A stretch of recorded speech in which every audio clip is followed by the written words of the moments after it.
Class 9-এর coordinate geometry কোষে দেখি 20-র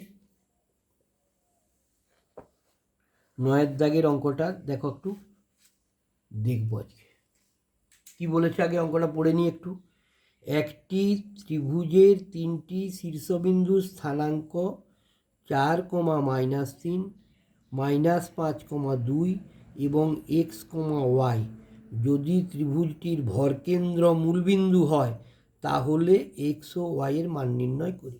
তাহলে দেখো, আমি দেখতে পাচ্ছি দুটো স্থানাঙ্ক দেওয়া আছে আর একটা x,y ধরে নেওয়া আছে, তিনটে ত্রিভুজের 3টা শীর্ষবিন্দু স্থানাঙ্ক, আর ভরকেন্দ্র বলে দেওয়া আছে মূলবিন্দু। তো ভরকেন্দ্র মূলবিন্দু মানে আমরা কি জানি না, ভরকেন্দ্র মূলবিন্দু মানে হচ্ছে 0,0, এটা আমাদের জানা আছে। ঠিক আছে, তাহলে দেখো কিভাবে করব, খুব সহজেই করা যাবে অঙ্কটা। কিভাবে করবে একটু দেখে নাও। তাহলে ত্রিভুজটা 3টে শীর্ষবিন্দু কি দেওয়া আছে, কতটা, 9টা। একটা আছে 4,-3, আরেকটা দেওয়া আছে -5,2, আরেকটা দেওয়া আছে x,y, আর বলছে ভরকেন্দ্রের স্থানাঙ্ক মূলবিন্দু। তাহলে মূলবিন্দু আমরা জানি, মূলবিন্দু মানে হচ্ছে 0,0, কিন্তু এখন এটার দরকার নেই, এটা পরে দরকার। ঠিক আছে, প্রথমে আমরা ত্রিভুজটির কী বার করবো, ত্রিভুজটির ভরকেন্দ্রের স্থানাঙ্ক বার করবো।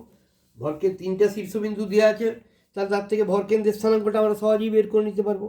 দেখো কীভাবে বের করব।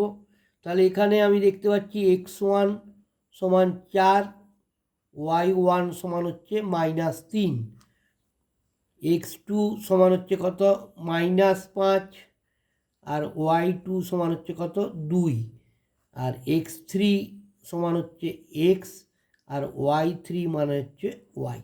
ঠিক আছে, অতএব ত্রিভুজটির ভরকেন্দ্রের স্থানাঙ্ক, অতএব ত্রিভুজটির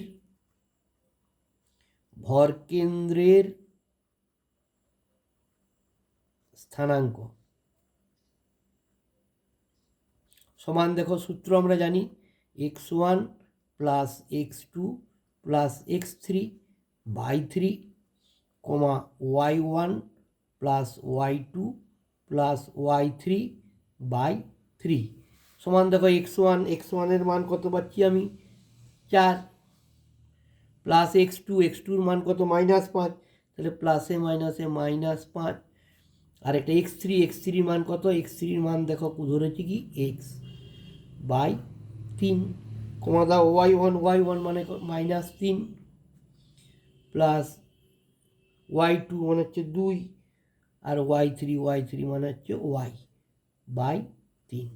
দেখো এটা ক্যালকুলেশন করলে কি পেলাম, এটা ক্যালকুলেশন করলে পেলাম x + 4 - 5 মানে কি, একটা প্লাস একটা মাইনাস মানে বিয়োগ, 4 আছে 5 বলবে এক দিতে, তাহলে x - 1/3, আর এটাও দেখো y 2 আছে 3 বলবে এক দিতে, y - 1/3।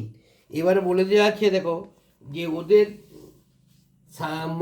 তোমার ওদের কীটা বলে দেওয়া আছে, দেখো ওদের বলছে ত্রিভুজটির ভরকেন্দ্র যদি মূলবিন্দু হয়, তাহলে ভরকেন্দ্র মূলবিন্দু মানে কি, দেখো ভরকেন্দ্র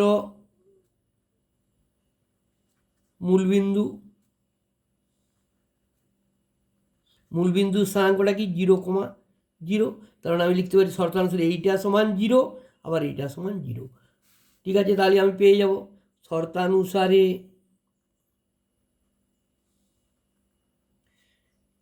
x - 1/3 সমান হচ্ছে 0, আবার এখানে লিখবো y - 1/3 সমান 0।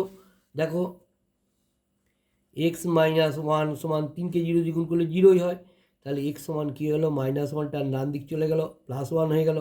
আবার দেখো y - 1 সমান 3কে 0 দিয়ে গুণ করলে 0 হয়, তাহলে y সমান হয়ে গেল 1।